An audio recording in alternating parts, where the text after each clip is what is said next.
한국은 3일이면 입금한다. 트럼프의 폭탄 발언에 세계가 발칵 뒤집혔습니다. 100억 달러, 한국 돈으로 15조짜리 청구서를 내민 미국. 전 세계 전문가들은 한국의 패배를 확신했죠. 지난 70년간 늘 그래왔으니까 말입니다. 하지만 바로 그때 대한민국이 칼을 뽑아들었습니다. 한국은 굴복 대신 주한미군 퇴출을 선언했고 미국에 대한 모든 반도체 공급을 중단해버렸죠. 그 결과 미국 경제가 순식간에 붕괴됐고 트럼프는 굴복할 수밖에 없었습니다. 도대체 무슨 일이 있었던 걸까요? 한국 건드렸다가 미국의 심장이 멈춘 이유, 지금 시작합니다. 미국이 붕괴되고 있습니다. 총알 한 발도 날아오지 않았어요. 한국이 반도체 수출 심사를 보류했을 뿐인데 일주일 만에 나스닥이 무너지고 텍사스 데이터 센터가 멈추고 태평양 무인기 부대가 전원 비행 금지를 당했습니다. 애플 CEO가 펜타곤 로비에서 쌍욕을 퍼부었어요. 구글 CEO가 국방장관실 문을 발로 걷어찼습니다. 그런데 더 참담한 건 이 모든 걸 시작한 게 한국이 아니라 바로 우리 펜타곤이었다는 겁니다. 우리가 먼저 한국의 목줄을 잡겠다고 주한미군 철수 카드를 꺼내 들었거든요. 저는 리처드 콜먼 펜타곤 수석 분석관입니다. 27년 동안 이 건물 지하에서 세계 안보 지도를 그려온 사람이에요. 걸프전 사막에서 포화를 뚫고 살아남은 것이 제 자부심이었죠. 그런 제가 한국의 관료 한 명이 보낸 서류 한 장에 주저앉았습니다. 그날 벌어진 일을 처음부터 말씀드리겠습니다. 2026년 3월 열이틀 화요일 오후 3시였습니다. 펜타곤 지하 벙커에는 시가 연기와 싸구려 버번 위스키 냄새가 배어 있었어요. 벽에는 재래식 항모 전단 배치도가 그려진 세계 지도가 걸려 있었고 저는 그 지도 앞에서 한국이라는 작은 점을 내려다보고 있었습니다. 마호가니 책상 위에 서류 한 뭉치가 놓여 있었어요. 방위비 100억 달러 조정안, 한화로 14조 원입니다. 제가 3개월간 공들여 설계한 작품이었죠. 서류의 핵심은 간단했습니다. 한국이 48시간 안에 100억 달러를 수용하지 않으면 주한미군을 철수한다. 거절하면 안보 우산을 접겠다는 뜻이었어요. 솔직히 말하면 저는 한국이 거절할 수 있다는 가능성 자체를 고려하지 않았습니다. 27년간 이 벙커에서 배운 진리는 하나였거든요. 미군이 주둔한 나라는 고개를 숙인다. 예외는 없었어요. 금반지를 낀 손가락으로 책상을 두드리며 마지막 조항을 검토하는데 집무실 문이 열렸습니다. 마이클 브래들리 정책차관이었어요. 맞춤형 브리오니 정장에 가짜 미소를 달고 들어왔습니다. 차관은 서류를 집어들더니 첫 페이지부터 훑지도 않고 마지막 장을 펼쳤어요. 콜먼, 한국 놈들에게 제국의 매운맛을 보여줄 시간이야. 브래들리 차관은 몽블랑 만년필을 꺼내 서류에 화려하게 사인했습니다. 잉크가 마르기도 전에 고개를 들더군요. 눈빛이 달라져 있었어요. 평소의 정치꾼 웃음이 아니라 뭔가를 확인하려는 듯한 날카로운 눈이었습니다. 48시간 최후 통첩, 즉시 전송해. 저는 금반지로 책상을 한번 두드리고 전송 버튼을 눌렀습니다. 메인 스크린의 피처럼 붉은 숫자가 떠올랐어요. 48시간 연경분 연경초, 카운트다운이 시작됐습니다. 시가를 꺼내 물었어요. 연기가 천장을 향해 느릿하게 올라갔습니다. 한국 대통령실에서 공포에 질린 전화가 걸려올 때까지 길어야 2시간이면 충분하다고 판단했죠. 그런데 10분이 지나자 이상한 일이 벌어졌습니다. 전화가 울리긴 했어요. 한국 대통령실이 아니라 주한 미국 대사관이었습니다. 1급 암호 전문이라는 표시가 찍혀 있었어요. 저는 의기양양하게 스피커폰 버튼을 눌렀습니다. 브래들리 차관도 팔짱을 끼고 스크린 앞으로 다가왔죠. 한국이 벌써 항복 신호를 보내왔다고 확신했거든요. 대사의 목소리가 상황실에 울려 퍼졌습니다. 콜먼 분석관, 긴급 보고합니다. 한국 국방부가 우리 통보서를 수령하자마자 한라인 코드를 물리적으로 뽑아버렸습니다. 현재 모든 외교 채널이 차단된 상태입니다. 시가 연기가 목에 걸렸어요. 기침이 터져 나왔습니다. 브래들리 차관의 가짜 미소가 얼어붙는 게 보였어요. 저는 기침을 참으며 되물었습니다. 뽑았다니, 그게 무슨 소립니까? 한라인은 양국 군 수뇌부 간 비상 직통 회선인데 그걸 물리적으로 끊었다고요? 그렇습니다. 한국 측 담당관이 통보서를 읽더니 정확히 한마디만 했다고 합니다. 알아서 하라. 상황실에 정적이 내려앉았어요. 27년간 이 벙커에서 수백 건의 외교 위기를 다뤄봤습니다. 상대국이 울고 빌고 시간을 달라고 매달리는 건 숱하게 봤어요. 협박에 협박으로 맞서는 경우도 있었죠. 하지만 전화선을 뽑아버린 나라는 처음이었습니다. 공포에 질린 게 아니었어요. 그건 마치 상대할 가치가 없다는 선언 같았습니다. 저는 즉시 재연결을 시도했습니다. 국방부 직통, 외교부 한라인, 산업부 긴급 채널. 전부 같은 메시지가 떠올랐어요. 현재 점검 중입니다. 한글과 영어가 나란히 적힌 그 짤막한 문장이 이상하게도 등골을 서늘하게 만들었습니다. 브래들리 차관이 실크 손수건으로 이마를 닦았어요.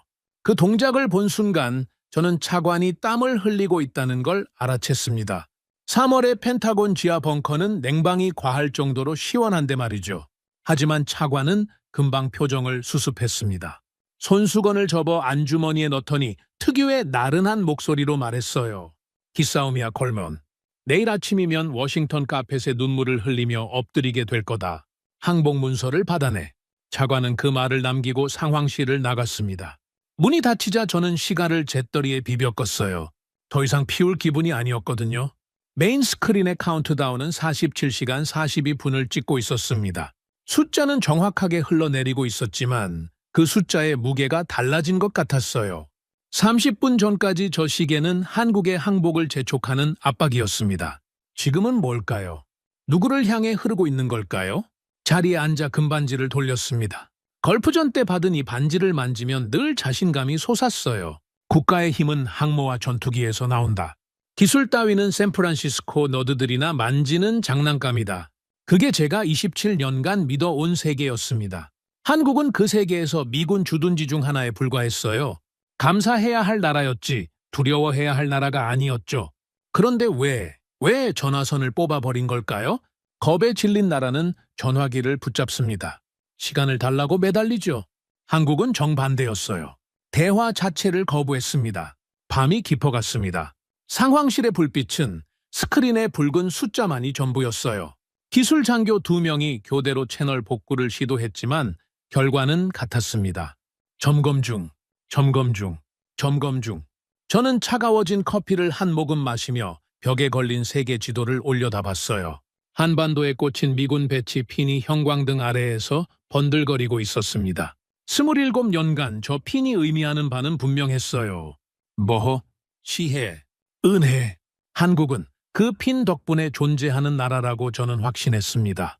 그 확신에 금이 가기 시작한 건 벽시계가 새벽 3시를 넘기면서부터였어요. 울리지 않는 전화기를 지켜보는 건 이상하게도 걸프전 사막에서 적의 포격을 기다리던 것보다 더 견디기 힘든 일이었습니다. 새벽 4시, 워싱턴의 밤은 아직 끝나지 않았습니다. 한국은 이미 오후에 햇살 아래에 있었겠죠. 저는 알지 못했어요. 그 햇살 아래에서 대한민국이라는 나라가 어떤 칼을 갈고 있었는지를. 펜타곤의 카운트다운이 36시간을 찍던 그 시각, 지구 반대편에서는 전혀 다른 아침이 밝아오고 있었습니다. 경기도 판교, 더블트리 바이 힐튼 호텔 스위트룸, 애플 글로벌 구매 총괄 부사장, 크리스 라이언이 룸 서비스로 시킨 아침 식사를 앞에 두고 노트북을 펼쳐놓고 있었어요. 이 사람이 누구냐면 실리콘밸리에서 전화 한 통이면 반도체 단가를 20% 깎아버리는 인물입니다. 터틀넥에 블레이저를 걸친 전형적인 실리콘밸리 엘리트였죠.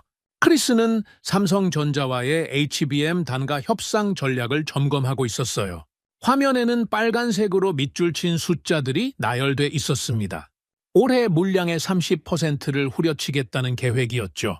크리스가 크루아상을 한 입 베어 물었을 때 노트북에서 알림음이 울렸습니다. 삼성전자 반도체 사업부 발신.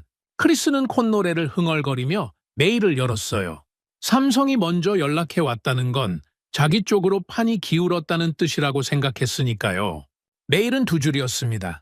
국가안보 비상사태에 따른 모든 공급 협상 무기한 중단을 통보합니다. 문의사항은 대한민국 산업통상자원부 전략물자통제국으로 연락 바랍니다. 크루아상 조각이 목에 걸렸어요. 기침을 하는 사이에 알림음이 또 울렸습니다. SK 하이닉스였어요. 내용은 글자 하나 다르지 않았습니다. 동시 발송이었던 겁니다. 크리스는 즉시 삼성 반도체 사업부장에게 전화를 걸었습니다. 신호음이 3번 울리고 끊어졌어요. 다시 걸었습니다. 이번엔 2번 만에 끊어졌죠. 세 번째는 아예 연결이 되지 않았어요. 10년간 이 사람과 직통으로 통화해 왔는데 전화를 받지 않은 적은 단 한 번도 없었습니다. 크리스는 아침 식사를 밀어버리고 정장을 집어들었어요. 직접 가서 따지겠다는 거였죠. 차를 몰아 화성 삼성전자 반도체 공장으로 향했습니다. 40분 거리를 25분 만에 주파했어요. 정문이 보이자 VIP 출입증을 대시보드에 올려놓았습니다. 10년간 이 출입증 하나면 어디든 프리패스였거든요. 경비원들이 고개를 숙이고 공장장이 직접 마중을 나오던 게 일상이었죠. 차가 정문 앞에 멈췄습니다. 보안 요원 2명이 다가왔어요. 크리스가 출입증을 내밀자 보안 요원이 단말기에 바코드를 찍었습니다. 비비. 빨간불이 들어왔어요. 죄송합니다. 정부 지침에 따라 미국 국적자는 오늘부로 1급 보안 구역 출입이 전면 금지됐습니다. 크리스의 얼굴이 일그러졌어요. 제가 누군지 알기나 하느냐고 소리를 질렀다고 합니다. 보안 요원은 표정 하나 바꾸지 않았어요. 지침입니다. 라는 말만 반복했죠. 세계 시가총액 1위 기업의 구매, 총괄 부사장이 한국 공장 정문에서 잡상인 취급을 받으며 돌아서야 했습니다. 이 소식을 저는 당시에 몰랐습니다. 저는 펜타곤 상황실에서 한국의 침묵을 완전히 다른 의미로 해석하고 있었거든요. 카운트다운이 30시간 아래로 내려갔을 때 저는 확신했어요. 한국이 조용한 건 항복 준비를 하고 있기 때문이라고. 내부적으로 100억 달러를 어떻게 마련할지 회의를 하느라 정신이 없을 거라고 판단했습니다. 저는 브래들리 차관에게 보고서를 올렸어요. 한국의 침묵은 굴복의 전조이며 24시간 이내 공식 수용 의사가 전달될 것으로 분석한다. 차관은 만족스러운 표정으로 고개를 끄덕였습니다. 그때 저는 한 발 더 나갔어요. 언론 대응 초안을 작성하기 시작한 겁니다. 동맹의 의무를 다하지 않는 자에게 자비란 없다. 승리 선언문의 첫 문장이었습니다. 금반지를 낀 손가락으로 키보드를 두드리며 저는 이미 한국의 항복 이후를 설계하고 있었어요. 그때 집무실 문이 벌컥 열렸습니다. 세라 블룸이었어요. 국무부 경제안보국 부차관보. 월스트리트 출신의 이 여자는 펜타곤의 땀 냄새 나는 장군들을 공공연히 혐오하는 사람이었습니다. 두꺼운 브리핑 자료를 옆구리에 끼고 들어오더니 제 모니터 앞으로 아이패드를 밀어 넣었어요. 지금 이게 보입니까, 콜먼? 화면에는 나스닥 선물 지수 차트가 떠 있었습니다. 빨간색 화살표가 가파르게 아래를 향하고 있었어요. 3% 폭락. 장이 열리기도 전에 선물 시장이 무너지고 있었습니다. 한국발 공급 중단 소문이 월스트리트에 퍼졌어요. 이건 시작일 뿐입니다. 한국의 HBM 없이는 우리 AI 드론도, 애플 신제품도, 구글 데이터 센터도 전부 고철이에요. 당장 이 미친 짓을 멈추지 않으면 나스닥이 통째로 날아갑니다. 저는 세라의 아이패드를 옆으로 밀었습니다. 장사꾼들의 징징거림이라고 생각했거든요. 주가가 좀 빠지면 어떻습니까? 미합 중국의 안보가 한국 따위의 부품 장사에 흔들릴 리가 없었어요. 블룸 부차관보, 반도체 따위가 항공모함보다 중요하다는 소립니까? 시장은 원래 겁이 많은 겁니다. 내일이면 회복돼요. 세라의 눈이 차갑게 가늘어졌습니다. 아이패드를 도로 집어들며 한마디 던지더군요. 콜먼, 당신이 한국을 모르는 게 아니라 이 시대를 모르는 겁니다. 항모로 반도체를 찍어낼 수 있습니까? 저는 보안 요원을 불러 세라를 내보냈습니다. 문이 닫히는 순간 세라가 돌아보며 말했어요. 후회할 겁니다. 그것도 아주 빨리. 문이 닫혔습니다. 저는 다시 승리 선언문으로 시선을 돌렸어요. 하지만 이상하게도 손끝이 미세하게 떨리고 있었습니다. 3%.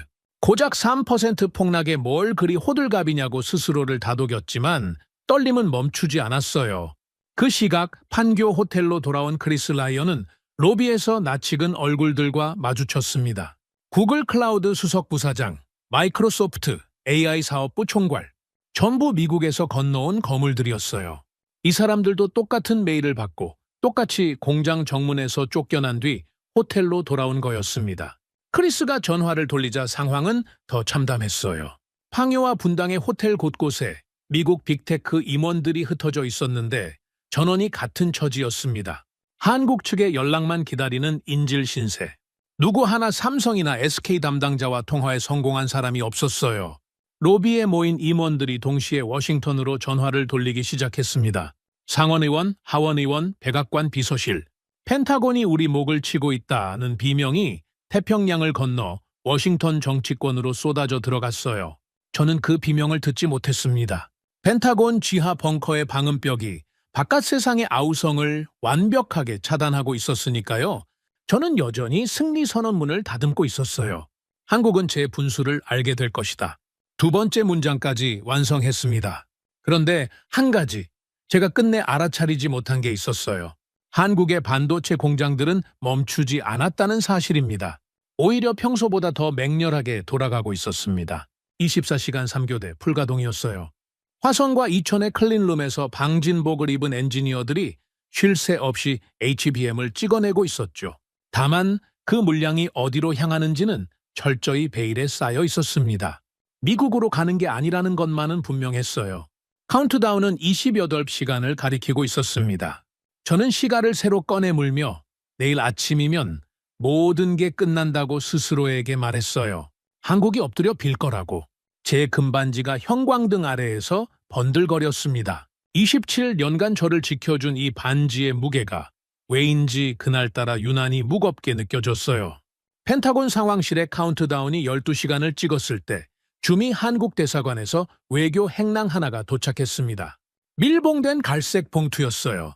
대한민국 외교부 직인이 찍혀 있었고 1급 기밀 표시가 붙어 있었습니다. 저는 봉투를 받아들며 속으로 쾌재를 불렀어요. 드디어 왔구나. 한국이 버티다 못해 협상 카드를 내민 거라고 확신했거든요. 브래들리 차관에게 연락해 상황실로 오라고 했습니다. 장군 4명도 불러 모았어요. 한국의 항복 문서를 함께 뜯어보는 자리를 만들고 싶었습니다. 솔직히 그건 일종의 의식이었어요. 27년 경력의 정점을 동료들과 함께 축하하고 싶었던 거죠. 상황실 중앙 테이블에 봉투를 올려놓았습니다. 장군들이 둘러섰고 브래들리 차관이 팔짱을 낀 채 뒤에 서 있었어요. 저는 금반지를 낀 손으로 봉투에 밀봉 테이프를 뜯었습니다. 서류가 3장이었어요. 첫 장의 발신일란에 눈이 갔습니다. 대한민국 국방부가 아니었습니다. 산업통상자원부 전략물자통제국, 발신인 이름은 윤종수, 국장이라는 직함이 붙어 있었어요. 저는 그 이름을 처음 들어봤습니다. 국방부도 외교부도 대통령실도 아닌 산업부 국장이 보낸 서류라니. 뭔가 이상했지만 아직은 대수롭지 않게 여겼어요. 항복 문서를 누가 보내든 내용이 중요한 거니까요. 첫 문장을 읽었습니다. 귀국의 주한미군 철수 의사를 아무런 조건 없이 수용합니다. 뒤에서 무언가 떨어지는 소리가 났어요. 돌아보니 브래들리 차관이 들고 있던 커피잔이 바닥에 깨져 있었습니다. 갈색 액체가 회색 카펫 위로 번지고 있었어요. 차관의 손이 허공에 멈춰 있었습니다. 잔을 놓친 게 아니라 손가락에 힘이 빠진 거였죠. 저는 다시 서류로 시선을 돌렸습니다. 수용한다고요. 100억 달러를 내겠다는 게 아니라 미군 철수를 받아들이겠다는 뜻이었어요. 우리가 철수하겠다고 협박한 건데 한국이 그러세요 라고 답한 겁니다. 가슴팍에 주먹이 날아든 것 같았어요. 예상한 시나리오 중 어디에도 없던 반응이었습니다. 두 번째 문단으로 넘어갔습니다. 안보 환경의 치명적 변동에 따라 본시각부로 대미 전략물자 수출 심사를 전면 보류합니다. 대상 품목은 HBM 및 핵심 반도체 소자 전량입니다. 글자가 눈앞에서 흔들렸어요. 전면 보류. 한국이 미국에 보내는 반도체를 통째로 틀어막겠다는 뜻이었습니다. 저는 서류를 쥔 손에 힘을 줬어요.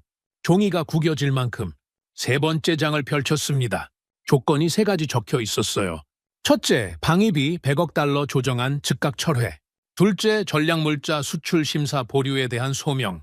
셋째, 지난 10년간 한국이 부담한 주한미군 기여금 48조 원의 정산. 그리고 마지막 줄에 이렇게 적혀 있었습니다.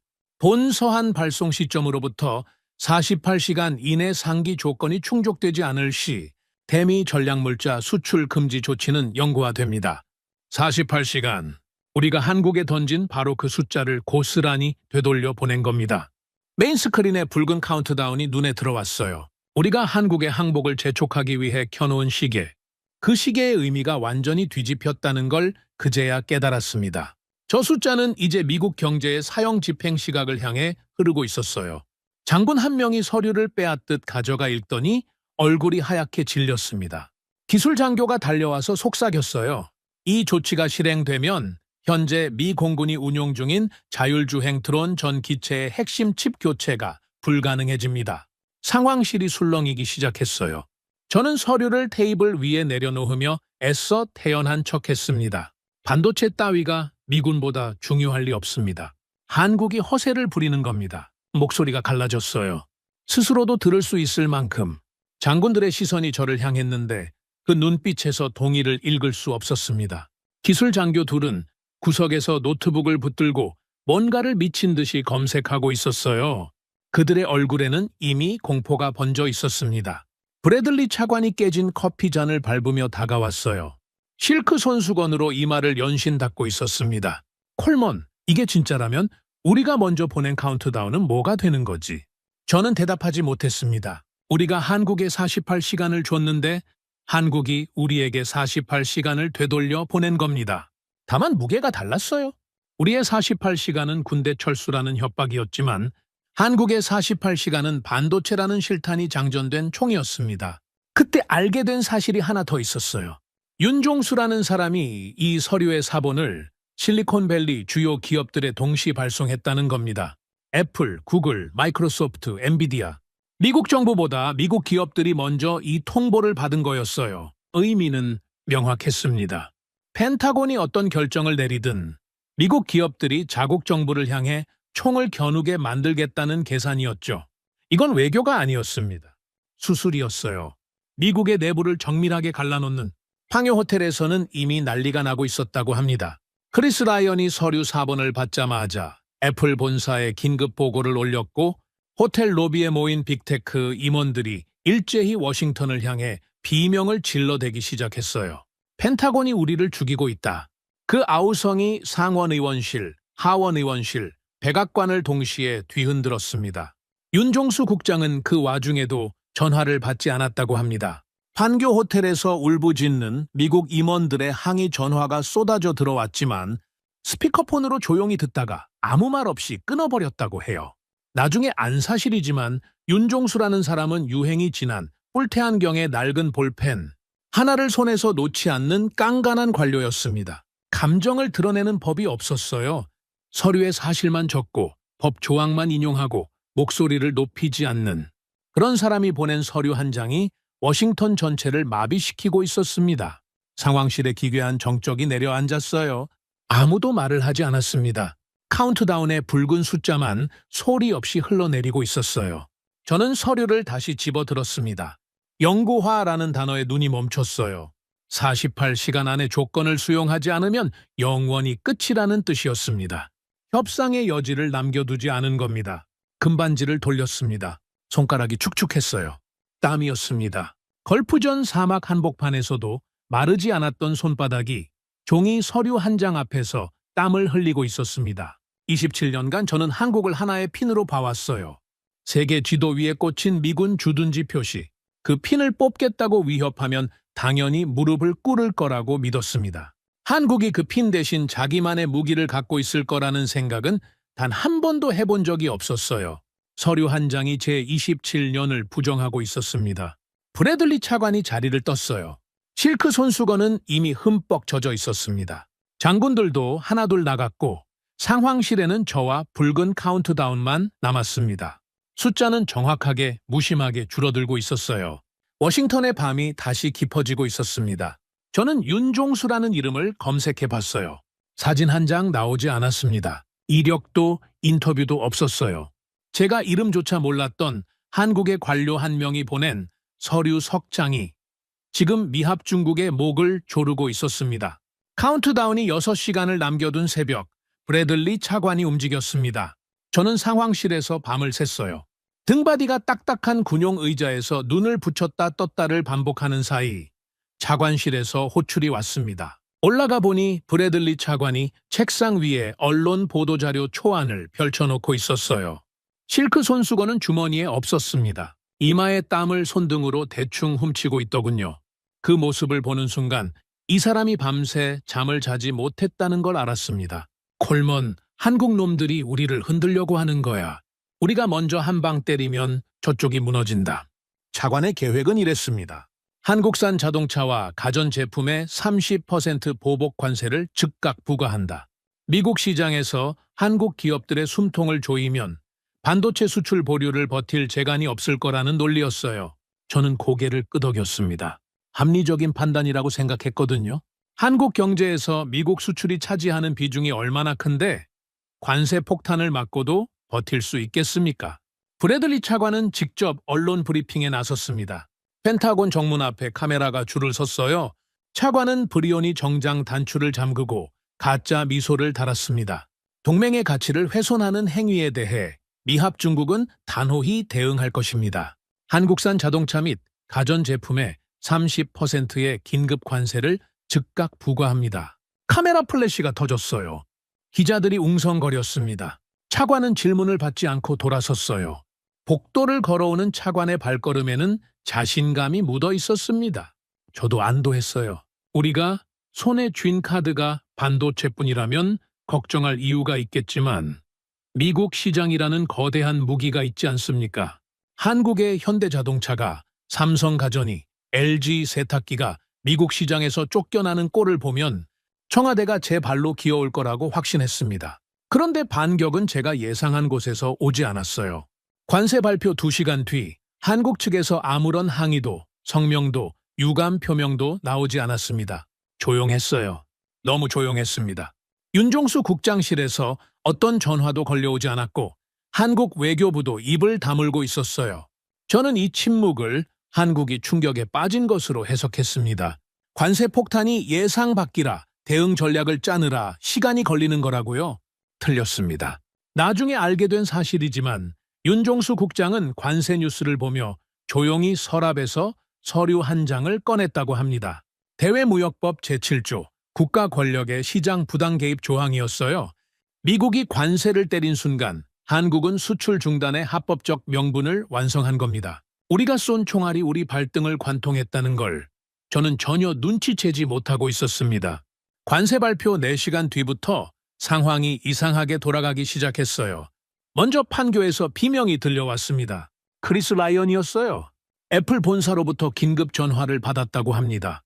아이폰 신제품 양산 일정이 3개월 뒤로 밀렸는데 본사가 원인을 크리스의 협상 실패로 돌린 겁니다. 내일 아침까지 HBM 공급 확약서를 따오지 못하면 해고다. 크리스는 호텔방에서 벽을 주먹으로 쳤다고 해요. 하지만 전화를 걸 곳이 없었습니다. 삼성도 SK도 여전히 전화를 받지 않았으니까요. 그 다음은 펜타곤이었습니다. 제 직통 전화가 울렸어요. 발신자를 보고 숨이 멎는 줄 알았습니다. 팀 쿡, 애플 CEO였어요. 직통 번호를 어떻게 알아낸 건지 아직도 모릅니다. 스피커폰을 켜는 순간 고막이 찢어질 만큼의 고성이 쏟아졌어요. 콜먼, 내 놈의 그 낡아빠진 군대 장난 때문에 내일 오픈할 우리 100조 원짜리 데이터 센터 라인이 고철 덩어리가 됐단 말이다. 지금 당장 한국에 무릎 꿇고 빌어. 전화를 끊기도 전에 다른 회선이 울렸습니다. 구글 CEO였어요. 내용은 같았습니다. 욕설의 강도만 달랐을 뿐이죠. 두 통화가 끝나기도 전에 세 번째, 네 번째 전화가 밀려들었어요. 마이크로소프트, 엔비디아, 퀄컴, 미국 빅테크의 수장들이 일제히 펜타곤의 수석 분석관에게 전화를 걸어 쌍욕을 퍼붓고 있었습니다. 브래들리 차관에게 보고하려고 차관실로 갔더니 이미 난리가 나 있었어요. 펜타곤 정문 보안 검색대를 빅테크 기업들이 보낸 로비스트 군단이 뚫고 들어오고 있었습니다. 검은 정장을 입은 변호사들과 정치 로비스트들이 복도를 메웠어요. 콜먼 분석관 면담 요청이라고 적힌 서류를 흔드는 사람이 수십 명이었습니다. 이건 면담 요청이 아니라 항해 시위였어요. 차관실 비서가 달려와서 숨을 헐떡이며 보고했습니다. 차관님, 로키드 마틴 CEO가 방금 도착했습니다. 한국산 칩 없이는 F-35 날개 하나도 못 만든다며 차관님을 직접 만나겠다고 보안 요원과 실랑이 중입니다. 브래들리 차관의 얼굴에서 핏기가 빠졌어요. 로키드 마틴이면 미국 방산업계의 황제입니다. 그 황제가 차관실 앞까지 쳐들어왔다는 건 관세 보복이 국내 방산 라인까지 건드렸다는 뜻이었어요. F-35 전투기의 전자장비에 한국산 칩이 들어간다는 사실을 저는 그 순간에야 처음 알았습니다. 차관실 밖에서 고함 소리가 들렸어요. 로키드 마틴 CEO의 목소리였습니다. 방위비 100억 달러를 뜯으려다 미국 방산산업을 통째로 말아먹을 셈이냐. 보안 요원 2명이 간신히 맡고 있었지만 CEO의 분노는 문짝 너머로도 생생하게 전해졌습니다. 그 와중에 한국 기업들은 항의조차 하지 않았어요. 조용히 아무런 감정 표현 없이 미국 방산업체들이 보낸 모든 기술 협력 메일을 스팸 처리해버렸습니다. 답장도 없고 수신 거부 통보도 없었어요. 그냥 사라진 겁니다. 마치 미국이라는 나라가 수신 목록에서 지워진 것처럼. 저는 상황실로 돌아와 의자에 주저앉았습니다. 머릿속이 하얘졌어요. 관세가 한국을 무릎 꿇릴 거라고 확신했는데 현실은 정반대였습니다. 우리가 쏜 관세 폭탄이 한국의 반도체 보복에 법적 정당성을 선사한 꼴이었어요. 세라 블룸의 말이 귓전을 맴돌았습니다. 항모로 반도체를 찍어낼 수 있습니까? 금반지를 돌렸습니다. 손가락이 미끄러웠어요. 식은땀이 반지와 피부 사이를 적시고 있었습니다. 카운트다운은 4시간을 찍고 있었어요. 한국의 48시간이 끝나가고 있었습니다. 그때 전화가 한 통 더 걸려왔어요. 브래들리 차관이었습니다. 콜먼 48시간만 버텨. 한국이 먼저 무너진다. 내가 의회를 설득하겠어. 차관의 목소리에서 평소의 여유는 사라지고 없었습니다. 하지만 저는 그 말을 붙잡았어요. 다른 선택지가 없었으니까요. 48시간만 버티면 한국이 꺾인다. 미국 시장 없이 한국 경제가 돌아갈 수 있겠습니까? 그렇게 스스로를 다독였습니다. 상황실 구석에서 기술 장교 하나가 모니터를 가리켰어요. 화성 반도체 공장의 위성 사진이었습니다. 공장 굴뚝에서 연기가 나고 있었어요. 24시간 풀가동 상태라는 뜻이죠. 트럭들이 공장 정문을 쉴 새 없이 드나들고 있었습니다. 컨테이너 박스에는 행선지 라벨이 붙어 있었는데 미국행이 아니었어요. 어디로 가는지는 여전히 알 수 없었습니다. 한국은 멈추지 않았습니다. 미국을 빼고 돌아가고 있었어요. 그 사실이 관세보다, CEO들의 욕설보다, 로키드 마틴의 협박보다 더 무서웠습니다. 카운트다운이 3시간을 찍었을 때 한국 화성에서는 한 사람이 움직이고 있었습니다. 서동욱 HBM 연합 공동법무감사실장이라는 직함을 가진 사람이었어요. 서울지검 특수부 검사 출신이라는 이력은 나중에 알게 됐습니다. 이 사람이 윤종수 국장으로부터 무언가를 건네받았다는 보고가 들어왔어요. 구체적으로 뭔지는 파악이 안 됐습니다. 저는 금반지를 만지며 시계를 봤습니다. 3시간, 180분, 한국이 먼저 무너지기를 기도하는 수밖에 없었어요. 27년 전 걸프전 사막에서 적의 포격을 기다리던 밤이 떠올랐습니다. 그때는 적어도 총을 쥐고 있었어요. 지금 제 손에는 아무것도 없었습니다. 울리지 않는 전화기와 식어버린 커피, 그리고 제가 직접 켜놓은 카운트다운만이 붉게 빛나고 있었습니다. 카운트다운이 0을 찍었습니다. 2026년 3월 14째 날 오전 9시 정각. 펜타곤 상황실 메인 스크린의 붉은 숫자가 연경시간, 연경분, 연경초를 표시한 순간 저는 의자 팔걸이를 움켜쥐고 있었어요. 손톱이 가죽에 파고들었습니다. 한국이 먼저 무너질 거라고 마지막 순간까지 그렇게 믿었거든요. 30초가 지났습니다. 1분이 지났어요. 한국에서 아무 연락이 없었습니다. 항복도, 협상 요청도, 유감 표명도, 아무것도요. 대신 기술 장교의 모니터에서 경보음이 울리기 시작했습니다. 분석관님, 전 세계 물류 시스템에서 미국행 HBM 컨테이너 승인 코드가 일제히 변경됐습니다. 스크린에 물류 추적 화면이 떴어요. 인천, 부산, 평택 항만에서 미국으로 배정된 컨테이너 수백 개의 상태값이 동시에 바뀌고 있었습니다. 초록색 Approved가 빨간색 Denied로 한 줄, 두 줄이 아니었어요. 화면 전체가 초록에서 빨강으로 물들어갔습니다. 마치 피가 번지는 것처럼. 서동욱이었습니다. 화성 본사에서 그 사람이 엔터키를 눌렀다는 보고가 뒤늦게 들어왔어요. 윤종수 국장이 건넨 인장. 그게 수출 전면 취소 집행 명령이었던 겁니다. 서동욱은 카운트다운이 0을 찍는 바로 그 초에 맞춰 실행했습니다. 1초의 유예도 없었어요. 저는 즉시 반격을 명령했습니다. 국방물자 생산법, DPA라고 불리는 이 법은 전시의 대통령이 민간 물자를 강제 징발할 수 있는 권한을 부여합니다. 이미 인천공항을 이륙한 미국행 화물기에 실린 HBM을 도착 즉시 압류하겠다는 계획이었어요. 화물기 3대가 이미 공중에 떠 있었습니다. 인천에서 출발해 태평양 상공을 지나는 중이었죠. 적어도 그 세 대의 화물만 확보하면 당장의 출혈은 막을 수 있었어요. 그때 상황실 통신 장교가 고함을 질렀습니다. 화물기 세 대 전부 회항 중입니다. 인천공항 관제탑이 강제 회항 명령을 내렸습니다. 스크린에 항공 추적 화면이 떴어요. 태평양 위를 날던 화물기 세 대의 궤적이 호를 그리며 되돌아가고 있었습니다. 거대한 미국 화물기들이 꼬리를 말고 인천으로 돌아가는 모습이 위성 화면 위에서 실시간으로 중계되고 있었어요. 저는 그 화면을 멍하니 바라봤습니다. 미합 중국의 화물기가 한국 관제탑의 명령 한마디에 장난감처럼 돌려 세워지고 있었습니다. 통신 장교가 추가 보고를 했어요. 화물기 조종사가 항의했다고 합니다. 미국 국적 항공기에 이런 명령을 내릴 권한이 있느냐고. 한국 관제탑의 응답은 한 문장이었어요. 지시에 불응시 안보 위협으로 간주하여 강제 착륙 조치합니다.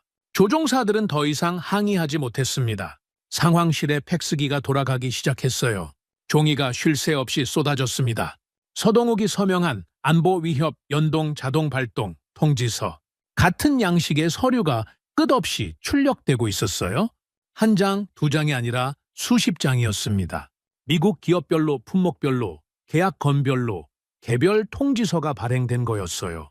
팩스기가 과열돼서 냄새가 났습니다. 플라스틱 타는 냄새와 종이 냄새가 뒤섞여 상황실에 퍼졌어요. 저는 한 장을 집어들었습니다. 서동욱이라는 이름 옆에 HBM 연합공동법무감사실장이라는 직함이 적혀 있었어요. 서류의 법적 근거란에는 대외무역법 제7조가 명시돼 있었습니다. 우리가 쏜 관세 보복이 부당 개입에 해당한다는 판단이었죠. 브래들리 차관이 어제 아침에 발표한 30% 관세가 한국 법무팀에게 합법적 처형의 칼자루를 쥐어준 겁니다. 통지서의 핵심 문장이 눈에 박혔어요. 귀국의 보복 관세 부과는 명백한 국가 권력의 시장 부당 개입이므로 계약서 제7조 불가항력 조항에 의거하여 애플 및 마이크로소프트행 HBM 물량 전량을 위약금 없이 영구 박탈합니다. 위약금 없이. 이 세 글자가 가장 무서웠어요. 수출을 중단하는 것만으로도 치명적인데 위약금까지 면제받았다는 건 한국이 이 사태에서 금전적 손해를 한 푼도 보지 않겠다는 뜻이었습니다. 우리가 관세라는 무기를 꺼내든 순간 한국의 법무팀은 그걸 방패로 바꿔버린 거예요. 브래들리 차관이 상황실로 뛰어들어왔습니다. 이마에 땀이 줄줄 흘렀어요. 실크 손수건은 이미 쓸모를 잃은 듯 한 손에 구겨진 차에 들려 있었습니다. 콜먼, 방금 LA항에서 보고가 왔어. 어제 출항한 컨테이너선이 입항해서 세관원들이 강제로 컨테이너를 열었는데 차관이 말을 잇지 못했어요. 입술이 떨리고 있었습니다. 저는 재촉했습니다. 뭐가 들어있었습니까? 차관이 겨우 입을 열었어요. 텅 비어 있었어. 완충제하고 수출 보류 안내문만 들어있었다고 등골이 서늘해졌습니다. 한국은 이미 준비하고 있었던 겁니다. 우리가 카운트다운을 보내기 전부터, 아니 어쩌면 그보다 훨씬 전부터 컨테이너를 비워놓고 보낸 거예요. 형식만 유지한 채 실질적인 물량을 빼돌린 겁니다. 우리가 LA항에서 압류할 게 있을 거라고 기대한 것 자체가 착각이었어요. 그때 상황실 스크린에 새로운 경보가 떴습니다. 빨간색이 아니라 검은색이었어요. 펜타곤 무기 조달청 서버에서 올라온 알람이었습니다. 화면에 한 줄이 찍혔어요. 경고. 핵심 소자 부재로 인한 전군 장비 가동 중단 임박. 저는 의자에서 벌떡 일어났습니다. 기술 장교에게 소리쳤어요. 이게 무슨 뜻입니까? 기술 장교가 모니터를 가리키며 대답했습니다. 분석관님, 상업용 칩만 문제가 아닙니다. 펜타곤 지하 서버의 군사 AI 제어 칩도 한국산입니다. 이 시각부로 한국에서 보내는 보안 업데이트가 전면 차단됐습니다. 업데이트 없이 가동하면 21일 내 시스템 전체가 셧다운됩니다. 다리에 힘이 풀렸어요. 주저앉았습니다. 상업용 칩이야 기업들의 문제라고 치부할 수 있었지만 군사 AI 제어 칩은 달랐습니다. 그건 펜타곤의 심장이에요. 미국 정은의 자율주행 무기체계, 위성통신 제어, 전술 데이터 처리, 전부 그 칩 위에서 돌아가는 겁니다. 그 칩이 한국산이었다는 사실을 27년간 이 건물 지하에서 일하면서 단 한 번도 확인해 본 적이 없었어요. 반도체 따위가 미군보다 중요할 리 없다. 그게 제 입버릇이었습니다. 따위. 제가 따위라고 불렀던 그것이 미군 그 자체를 움직이는 심장이었다는 걸 심장이 멈추는 순간에야 깨달은 겁니다. 스크린의 화물기 3대가 인천공항 계류장으로 힘없이 내려앉는 장면이 떠 있었어요. 거대한 동체가 활주로를 굴러가는 모습이 마치 상처 입은 고래처럼 보였습니다. 미합 중국의 국기가 꼬리날개에 그려진 그 비행기들이 한국 관제탑의 명령 한마디에 고개를 숙이고 되돌아온 겁니다. 무기조달청 서버의 알람이 계속 울렸어요. 검은색 경고문이 스크린 한쪽을 도배하고 있었습니다. 장비 가동 중단, 부품 부재, 업데이트 차단. 한 줄 한 줄이 찍힐 때마다 상황실의 공기가 무거워졌어요. 장군들은 아무 말도 하지 않았습니다. 기술 장교들은 키보드를 두드리다 멈추기를 반복했어요. 해결책이 없다는 걸 그들이 가장 먼저 알았을 겁니다. 저는 자리에 앉은 채 금반지를 내려다봤습니다. 걸프전에서 받은 이 반지, 27년간 이걸 만지면 세상에 두려울 게 없었어요. 항모가 있고 전투기가 있고 해병대가 있으니까. 그런데 지금 그 항모의 전자장비가, 전투기의 제어 시스템이, 해병대의 통신망이 전부 손바닥만 한 칩 위에서 돌아가고 있었고 그 칩의 공급줄을 한국이 끊어버린 겁니다. 윤종수 국장이 펜타곤의 간청 전화를 받지 않았다는 보고가 올라왔습니다. 주미 한국 대사관을 통해 연결을 시도했지만 대사관 측 답변은 한마디였어요. 국장님은 정시 퇴근하셨습니다. 정시 퇴근. 미합 중국의 군사망이 무너지고 있는 이 순간에 이 사태의 열쇠를 쥔 사람이 칼같이 퇴근해버린 겁니다. 모욕이었습니까? 아닙니다. 모욕보다 더 잔인한 것이었어요. 무관심이었습니다. 한국은 미국의 공포에 관심이 없었어요. 우리가 무너지든 말든 상관없다는 듯이 자기 할 일만 하고 집에 간 거예요. 상황실에 혼자 남았습니다. 팩스기에서 마지막 통지서가 출력되고 기계가 멈췄어요. 종이 더미가 바닥에 쌓여 있었습니다. 서동욱이라는 이름이 수십 번 반복된 그 종이들 위로 메인 스크린에 붉은 빛이 내려앉고 있었어요. 카운트다운은 이미 0을 지나 마이너스를 찍고 있었습니다. 의미 없는 숫자였어요. 시간은 이미 끝났으니까요. 저는 시가를 꺼냈지만 불을 붙이지 못했습니다. 라이터를 든 손이 떨려서요. 걸프전 사막에서 포탄이 머리 위로 날아갈 때도 시계 불을 붙일 수 있었던 손이 서류 몇 장과 울리지 않는 전화 앞에서 제 말을 듣지 않았습니다. 시가를 잿더리에 올려놓고 눈을 감았어요. 세라블룸의 목소리가 어둠 속에서 울렸습니다. 후회할 겁니다. 그것도 아주 빨리. 눈을 떴을 때 스크린에는 여전히 빨간색과 검은색이 뒤섞여 있었습니다. 미국이라는 제국의 계기판이 하나씩 꺼져가고 있었어요. 그리고 저는 그 계기판의 전원을 직접 내린 사람이었습니다. 다음 날 아침 뉴욕이 무너졌습니다. 나스닥 개장종이 울리고 정확히 15분 만에 서킷 브레이커가 발동했어요. 역사상 최단 시간 기록이었습니다. 애플 주가가 15% 폭락했고 마이크로소프트가 17%, 엔비디아가 21% 떨어졌어요. 숫자가 내려갈 때마다 상황실 기술 장교의 얼굴이 하얗게 질려갔습니다. 시가총액 3천조 원이 하루 만에 증발했어요. 3천조 원. 제가 한국에 청구하려 했던 100억 달러의 200, 배가 넘는 돈이 한국이 손가락 하나 까딱한 것 때문에 공중분해된 겁니다. 펜타곤 상황실에는 CNBC 실시간 방송이 틀어져 있었어요. 앵커의 목소리가 떨리고 있었습니다. 뉴욕 증권거래소 앞에 투자자들이 몰려나와 피켓을 들고 있었어요. 펜타곤이 미국을 망쳤다. 글자가 선명했습니다. 제가 근무하는 이 건물의 이름이 시위대의 피켓에 찍혀 있었어요. 텍사스에서도 비보가 날아들었습니다. 오스틴 외곽에 건설 중이던 구글 데이터 센터. 100조 원 규모의 초거대 시설이었는데 HBM 부품 부족으로 전면 가동 중단 명령이 떨어졌어요. 건설 현장에서 일하던 인부 3만 4천 명에게 해고 통보가 내려갔습니다. 텍사스 주지사가 백악관에 긴급 전화를 걸어 실업자 3만 명의 표가 날아간다고 비명을 질렀다고 해요. 방요에서도 비명이 터지고 있었습니다. 크리스 라이언이 호텔 스위트룸 창밖을 바라보고 있었다고 합니다. 화성 방향으로 트럭들이 줄지어 움직이고 있었어요. HBM 박스가 실린 트럭들이었습니다. 미국으로 가야 할 물량이었죠. 그런데 트럭들의 방향이 달랐어요. 인천공항 쪽도 부산항 쪽도 아니었습니다. 어디로 향하는지 알 수 없었지만 미국이 아니라는 것만은 확실했어요. 크리스는 창문에 이마를 대고 울었다고 합니다. 세계 시가총액 1위 기업의 구매 총괄 부사장이 한국 비즈니스 호텔 창가에서 오열하고 있었습니다. 저는 그 장면을 직접 본 건 아닙니다. 나중에 전해 들었어요. 당시 저는 펜타곤 상황실에서 훨씬 더 급박한 상황과 씨름하고 있었거든요.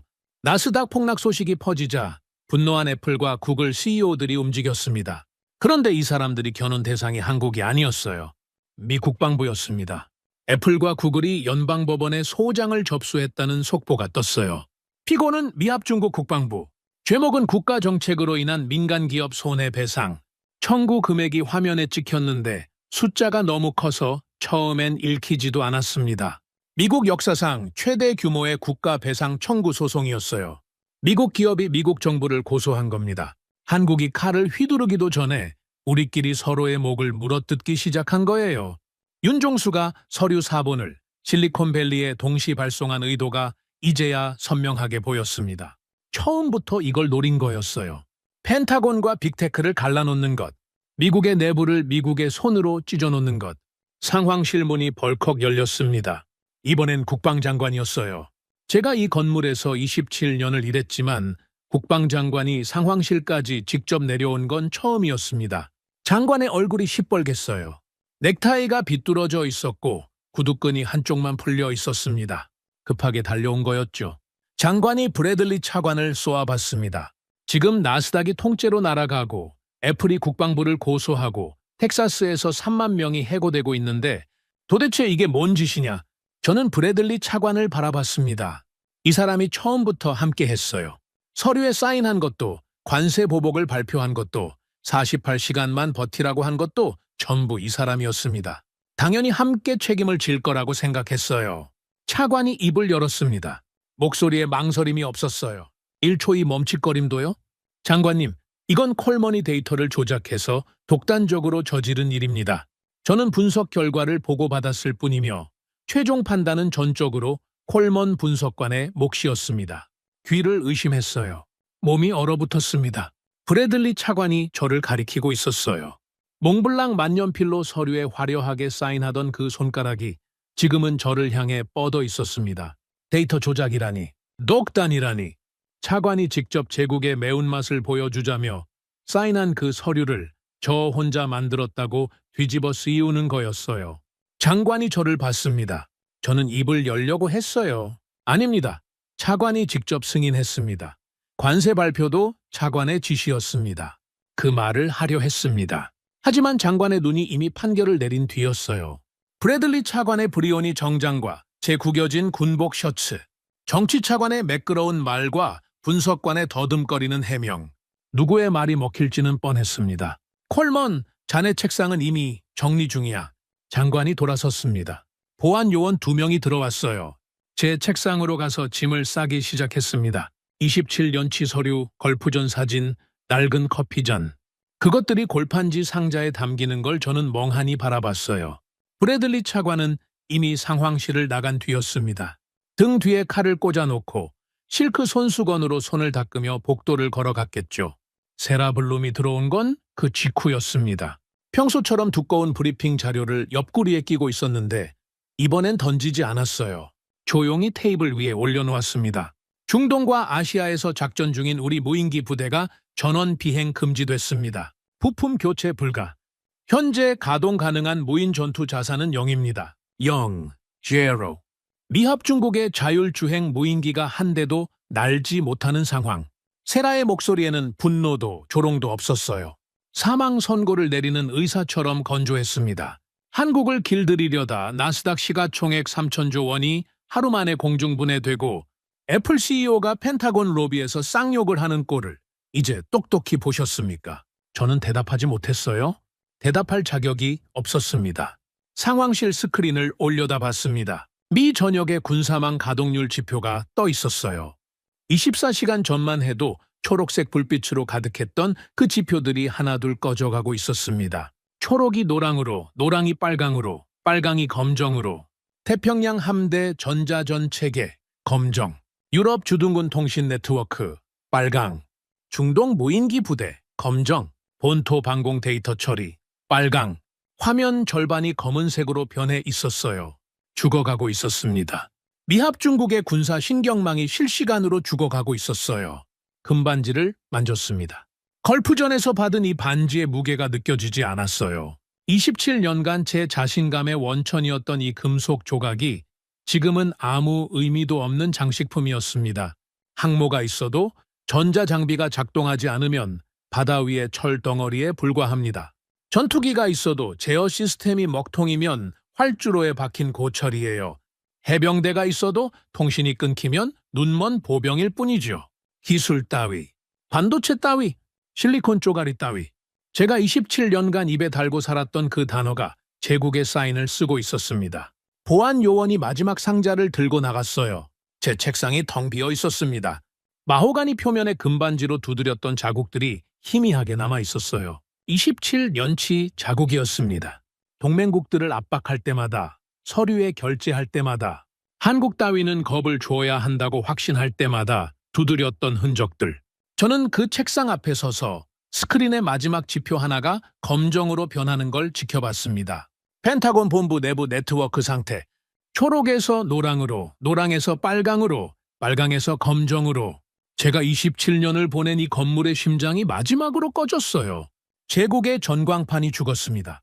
그리고 저는 그 전광판의 전원을 직접 내린 사람의 이름으로 기록될 거라는 걸 알았어요. 브래들리 차관이 아니라 리처드 콜먼. 역사는 편리한 이름 하나만 기억하니까요. 주머니에 손을 넣었을 때 외교관 여권이 만져지지 않았습니다. 이미 회수당한 거였어요. 27년간 이 건물의 주인이라고 믿었던 사람이 방문증도 없이 쫓겨나고 있었습니다. 펜타곤에서 쫓겨난 그날 밤, 저는 버지니아 알링턴의 허름한 아파트에서 CNN을 틀어놓고 있었습니다. 화면에 김포공항 활주로가 찍혀 있었어요. 한밤중이었는데 국적마크를 가린 전용기 한 대가 내려앉고 있었습니다. 꼬리 날개의 표식이 검은 천으로 덮여 있었지만 기체의 크기와 도장 패턴으로 봤을 때 중동발 최고급 전용기라는 건 누가 봐도 알 수 있었어요. CNN 앵커가 흥분한 목소리로 속보를 전했습니다. 사우디아라비아 국부펀드 PIF 총재 야시르 알 루마얀이 비밀리에 한국에 입국했다는 거였어요. 리모컨을 쥔 손에 힘이 들어갔습니다. 야시르 알 루마얀, 이 이름을 모르는 사람은 국제금융계에 없어요. 사우디 국부펀드는 운용 자산만 7천억 달러가 넘는 지구상에서 가장 큰 돈 주머니입니다. 이 사람이 움직인다는 건 수십조 원 단위의 거래가 벌어진다는 뜻이에요. 그런데 하필 이 시점에 한국으로 날아왔다고요. 가슴이 내려앉았습니다. CNN 카메라가 전용기 트랩을 비추고 있었어요. 수행원 4-5명을 거느린 남자가 내려왔습니다. 전통 칸도라를 입고 있었지만 걸음걸이가 달랐어요. 관광객의 느긋함이 아니라 전쟁터에 도착한 사령관의 걸음이었습니다. 야시르 총재를 태운 차량 행렬이 김포를 빠져나가 경기도 화성 방향으로 움직이기 시작했어요. 화성, 삼성전자와 SK하이닉스의 HBM 생산 라인이 있는 곳입니다. 저는 TV 앞에서 일어났어요. 맥주캔을 테이블에 내려놓았는데 손이 떨려서 캔이 쓰러졌습니다. 미국이 뱉어낸 반도체를 사우디가 주우러 온 거였어요. 다음 날 아침 속보가 쏟아졌습니다. 블룸버그, 로이터, 파이낸셜 타임스 전부. 야시르 총재가 윤종수 국장, 서동욱 법무실장과 화성 본사에서 회동했다는 내용이었어요. 회동이라고는 하지만 나중에 알려진 현장 정황은 회동이라기보다 항복에 가까웠습니다. 사우디 쪽의 항복이 아니에요. 사우디가 한국에 항복한 겁니다. 돈으로. 야시르 총재는 가격을 묻지 않았다고 합니다. 테이블 위에 빈칸의 수표를 밀어 넣었어요. 숫자가 적혀 있지 않은 수표. 원하는 금액을 한국이 직접 적으라는 뜻이었죠. 삼성전자 관계자가 단가 협의를 하겠다고 했더니 야시르 총재가 손을 들어 말을 끊었다고 해요. 한국의 모든 안보 조건을 100% 수용하겠습니다. 가격은 한국이 정하십시오. 한국이 정하라. 반도체 역사상 구매자가 판매자에게 이런 말을 한 적이 있었을까요? 일주일 전만 해도 크리스 라이언이 30% 단가 인하를 요구하며 거들먹거리던 바로 그 테이블에서 지구에서 가장 부유한 국부펀드의 수장이 빈칸 수표를 내밀며 한국의 조건을 전부 받아들이겠다고 선언한 겁니다.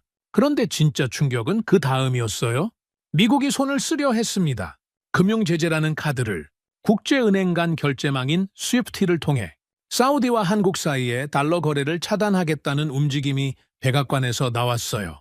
달러를 통제하면 아무리 돈이 많아도 결제가 불가능하니까요. 미국의 마지막 무기였습니다. 야시르 총재는 이 소식을 듣고 웃었다고 합니다. 실제로 웃었대요. 이 사람은 계산기를 두드리는 대신 원하는 것이 있으면 돈으로 시간을 사버리는 사람이었거든요. 달러가 막히면 달러를 쓰지 않으면 되는 거였습니다. 사우디는 달러를 거치지 않는 초거액 현금 스왑 결제를 실행했어요. 사우디 리알화와 한국 원화를 직접 교환하는 방식이었습니다. 국제 금융 시스템을 통째로 우회한 거예요. 스위프트 없이, 달러 없이 미국이 손댈 수 없는 경로로 수십조 원의 대금이 한국 계좌에 꽂혔습니다. 미국의 달러 패권이 종이 쪼가리 취급을 당한 순간이었어요. 이 소식을 들은 미국 국무부가 주사우디 대사를 급파했습니다. 리야드에 도착한 대사가 사우디 외교부에 긴급 면담을 요청했어요. 즉각 거래를 중단하라. 그렇지 않으면 미사우디 관계에 심각한 결과가 초래될 것이다. 외교관의 언어로 포장했지만 본질은 협박이었죠. 사우디 외교부의 답변이 걸작이었습니다. 죄송합니다. 담당자 전화기가 고장났습니다. 전화기 고장이라니. 한국이 우리에게 점검 중이라고 했던 것과 똑같은 수법이었어요. 미합 중국의 대사가 중동 한복판에서 문전박대를 당한 겁니다. 블룸버그의 데니얼 첸이 속보를 타전한 건 그로부터 2시간 뒤였어요. 저는 아파트 소파에 앉아 휴대폰으로 그 기사를 읽었습니다. 제목이 화면에 찍히는 순간 눈앞이 깜깜해졌어요. 단독 보도, 오만한 미국이 뱉어낸 HBM, 사우디가 전량 독점 선점. 전량이요? 미국이 받아야 했던 물량 전부를 사우디가 가져간 겁니다. 기사 본문에는 더 잔인한 숫자가 적혀 있었어요. 계약 규모 300억 달러, 한화 42조 원, 계약 기간 3년, 그리고 가장 소름 끼치는 한 줄, 계약 체결 소요 시간 12시간, 3년치 물량을 42조 원어치를 단 12시간 만에 끝냈다는 거였어요. 미국이 외교적으로 손을 쓸 시간조차 주지 않은 겁니다. 데니얼 첸의 기사에는 이런 문장이 있었습니다. 펜타곤은 한국의 목줄을 잡겠다고 최후 통첩을 보냈지만 정작 그 목줄 끝에 매달린 건 미국 경제의 심장이었다. 그리고 지금 그 심장은 사우디의 금고에 담겨 사막으로 향하고 있다. 판교 호텔에서도 난리가 났다고 합니다. 크리스 라이언이 호텔 로비 TV에서 블룸버그 속보를 보고 있었어요. 자기가 3주째 기다리던 물량이 자기가 30% 깎으려 했던 그 HBM이 사우디로 넘어갔다는 뉴스를 크리스는 그 자리에서 거품을 물고 쓰러졌다고 합니다. 호텔 직원이 구급차를 불렀어요. 세계 시가총액 1위 기업의 부사장이 한국 비즈니스 호텔 로비에서 들것에 실려 나간 겁니다. 가장 잔인한 장면은 인천공항 화물터미널에서 벌어졌어요. CIA 현지 요원이 보낸 보고서가 나중에 유출됐는데 그 내용을 읽고 저는 한동안 아무것도 할 수 없었습니다. 인천공항 화물터미널에 한국인 작업자들이 컨테이너 앞에 서 있었대요. 표정이 없었다고 합니다. 무표정한 얼굴로 미국행이라고 적힌 라벨을 뜯어내고 있었어요. 하나씩 차분하게. 빨간색과 파란색 줄무늬가 그려진 미국 배송 라벨이 바닥에 떨어지고 그 자리에 초록색 사우디 라벨이 붙여졌습니다. 미국이라는 글자 위에 아라비아 문자가 덧씌워지는 거였어요. CIA 요원은 활주로 담장 너머에서 이 장면을 망원 카메라로 촬영했다고 합니다. 사우디 전용기의 화물칸에 HBM 박스가 실리는 장면. 박스마다 초록색 라벨이 선명했어요. 요원의 보고서 마지막 줄이 이랬다고 합니다. 대상 물자는 미국의 통제 범위를 완전히 이탈했음. 회수 불가. 그 옆에 담배꽁초를 비벼 끈 흔적이 있었다고 해요. 허망한 마음에 담배를 피우다 보고서 위에 떨어뜨린 거였겠죠. 저는 아파트 소파에 앉아 천장을 올려다봤습니다. TV에서는 야시르 총재의 인터뷰가 흘러나오고 있었어요. 사막을 배경으로 서 있는 그의 칸두라가 바람에 펄럭이고 있었습니다. 기자가 물었어요. 미국의 반응을 우려하지 않습니까? 야시르 총재가 미소를 지었습니다. 희미한 오드 향수가 화면 너머로 풍기는 것 같았어요. 오만한 미국이 제 발로 차버린 21세기의 황금은 이제 우리 사막을 완벽한 실리콘 제국으로 만들 것입니다. TV를 껐습니다. 리모컨을 내려놓는 손이 떨리지 않았어요. 더 이상 떨릴 것도 남지 않았으니까요. 금반지를 빼서 테이블 위에 올려놓았습니다. 걸프전에서 받은 이 반지가 이제는 그냥 낡은 금속 조각으로 보였어요. 100억 달러를 뜯겠다고 시작한 일이 3천조 원의 나스닥 폭락과 42조 원의 사우디 독점 계약과 미 정훈의 무인기 비행, 금지와 세계 최대 기업 CEO들의 국가 배상 소송으로 돌아왔습니다. 저는 이 모든 것의 첫 번째 서명자였어요. 방위비 조정안의 최종 결재 사인을 한 손가락이 바로 이 손가락이었습니다. 창밖으로 워싱턴의 밤이 보였어요. 펜타곤 건물의 불빛이 멀리서 깜빡이고 있었습니다. 27년간 저의 선기자 자부심이었던 그 오각형 건물이 지금은 텅 빈 껍데기처럼 보였어요. 저 안의 스크린들은 검은색으로 죽어가고 있을 겁니다. 제가 켜놓은 카운트다운이 만든 결과였어요. 내일 아침 저는 한국행 비행기에 올라야 합니다. 외교관 여권이 회수됐으니 일반 관광 비자로요. 펜타곤 수석 분석관이 관광객 신분으로 한국에 사과하러 가는 겁니다. 어디로 가야 하는지는 이미 통보받았어요. 화려한 국방부도 대통령실도 아니었습니다. 팡요 호텔 옆에 비즈니스 회의실이라고 했어요. 우리가 하청업체라고 비웃었던 그곳이었습니다. 인천공항에 내렸을 때 공기부터 달랐습니다. 워싱턴의 건조하고 차가운 공기가 아니었어요. 3월 중순의 한국은 축축하고 묵직한 봄 기운이 감돌고 있었습니다. 입국 심사대에 줄을 섰어요. 27년간 외교관 전용 통로로만 다녔던 사람이 관광객들 사이에 끼어 여권을 내밀고 있었습니다. 심사관이 제 여권을 받아들더니 페이지를 넘기며 물었어요. 방문 목적이 뭡니까? 관광이라고 대답했습니다. 목소리가 바닥을 기었어요. 심사관은 고개도 들지 않고 도장을 찍어줬습니다. 쿵! 그 소리가 유난히 크게 울렸어요. 펜타곤 수석 분석관이 아니라 리처드 콜먼이라는 이름의 미국인 관광객. 그게 지금 저의 전부였습니다. 비행기 안에서 뉴스를 확인했어요. 미국 대통령이 대국민 담화를 발표했다는 속보가 떠 있었습니다. 주한미군 철수와 방위비, 100억 달러 요구는 없던 일로 한다. 짧은 문장이었어요. 하지만 그 한 줄이 담고 있는 무게는 27년 동안 제가 쌓아올린 모든 것을 압사시키기에 충분했습니다. 없던 일. 대통령이 직접 입으로 없던 일이라고 말한 겁니다. 제가 3개월간 설계하고 브래들리 차관이 사인하고 펜타곤 전체가 승인한 그 작전이 대통령의 입에서 나온 세 글자로 지워졌어요. 브래들리 차관의 소식도 떠 있었습니다. 의회 청문회에 불려가 증인석에 앉았는데 카메라 앞에서 오열했다고 해요. 브리오니 정장의 단추가 풀어헤쳐진 사진이 모든 언론 일면에 실렸습니다. 평생을 가짜 미소로 버텨온 사람이 마지막 순간에 진짜 눈물을 흘린 거였어요. 파면됐습니다. 퇴임 후에 노리던 로키드 마틴 로비스트 자리도 물 건너갔겠죠.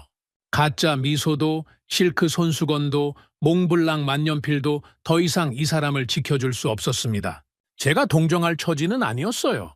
저도 똑같이 무너졌으니까요. 아니, 더 비참했습니다. 차관은 적어도 워싱턴에서 무너졌어요. 저는 한국 땅에서 무릎을 꿇어야 했습니다. 공항 리무진 버스를 탔습니다. 방요까지 1시간 반. 창밖으로 한국의 풍경이 스쳐 지나갔어요. 고속도로 양옆으로 아파트 단지들이 빽빽하게 들어서 있었고 물류 트럭들이 쉴 새 없이 달리고 있었습니다.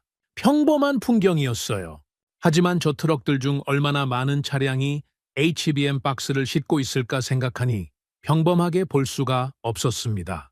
미국을 무릎 꿇린 무기가 저 평범한 트럭들에 실려 도로를 달리고 있었어요. 팡요 더블트리 호텔에 도착했습니다.